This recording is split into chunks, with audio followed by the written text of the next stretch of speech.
All right, as we get ready for Jim Cramer, we did just want to go through the answer to a question a lot of our viewers have had. Some of you talking about Iraq, maybe a company or a private equity investor looking to invest. Others of you actually looking to invest in stocks. There are a few ways to do that. All of them are still small. These are not recommendations, but Babylon is one potential fund. We'll put these up. Northern Gulf Partners also will be launching a mutual fund type security over the next 3 weeks. And there are other ways to trade, for example, through Auerbach Grayson, which we mentioned yesterday. So you can see those right there. So there's a broker, a fund coming there, and also a fund in Babylon fund. Again, to emphasize, they are small, but they are starting. Now let's bring in Jim Cramer. Jim, I know obviously you're not recommending any of those, but you had a different take on Iraq today and how you might play it. Well, one of the things that one of our viewers, I mean, we've usually got great viewers on Mad Money, is saying to buy the dinar. Now, I am not sure exactly how you can buy the dinar in bulk in this country, but I got to tell you, Aaron, I have requests every day from people who want to own the currency of the country. And you know what? I'm always in favor of owning the currency as a play. Jim, I'm looking for my dinars. I have some. That's why I'm making all kinds of scurrying noise. Here's my dinars. I got them. Well, you know, look, I from the Trade Bank of Iraq, the only ATM in the country. Look, this is a country that's resource-based, which is a little bit like Australia, frankly, that obviously has tremendous aid by the U.S., but could be very self-sufficient with all these oil companies that we've been talking about that are exploring, they're about to explore there.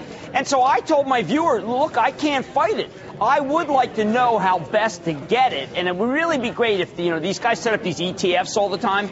How about an ETF to play the dinar? That would really be the best way to go. You know, it's amazing, Jim, because I have to say the mood here is incredibly enthusiastic, and there are more than 1,000 people here. It's literally jam-packed. You have to kind of slither your way through. That's how many people are here. Hundreds of people were turned away, and everybody's talking about that point, an ETF. Would there be a way to set up an ETF that could track sort of either Iraq or the dinar or even, post-conflict investing? My take is that your conference and your reporting is going to make it happen. I don't think until this reporting, frankly, we even knew about this. I think people felt that this was not a capitalist country. I know initially we had this idea that there was a bourse, then it dropped off the face of the earth. But I know my viewers are desperate to play Iraq, and I believe that any one of these many ETF companies, the one that sets it up first, is going to get a lot of dollars in it, because people in this country do believe that there is a major oil-based recovery that could last multiple years. Well, Jim, one final point on that is just, what General Petraeus said. He said, when I asked him what was the return on investment for Iraq, given the money and the lives and the, truly the lives that this country has sacrificed. And his point is, I hope history will judge it as having a good return on investment.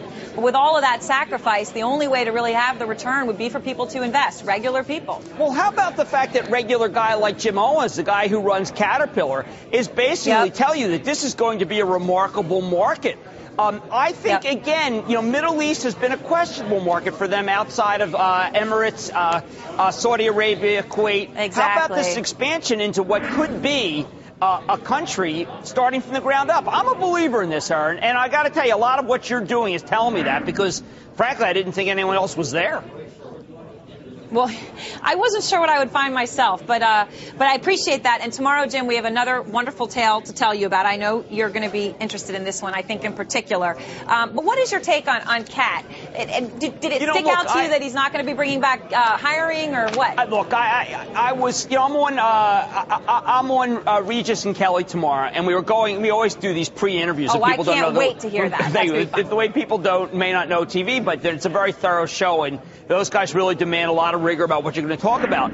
And I was saying that I felt that Caterpillar, the next move they're going to have to make is to rehire.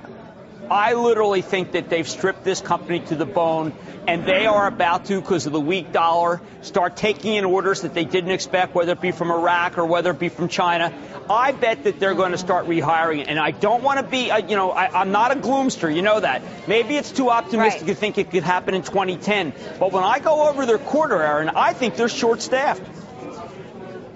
Well, let's hope that's right, because then that would mean you get that hiring, and then the whole Well, I mean, the whole recovery falls together. As he said, jobs, and Dan D'Amico's made this point on your show and my show, the great CEO of Nucor, if we got stimulus and jobs, then you would see the hiring happen here. I think the goal is to keep the hiring in America, not elsewhere. And I think that Caterpillar needs that stimulus. I felt very emboldened by his interview. I felt that the moving cat's for real. Well, Jim, tonight, before you go over to Regis and Kelly, you got a late night. Oh, I'm Lots signing of people books. lining up to sign books in Mendham. Yes, in Mendham, New Jersey. I sign books, I personalize them, we take some pictures, we have a lot of fun getting back to even tonight in Mendham, New Jersey. Thank you. And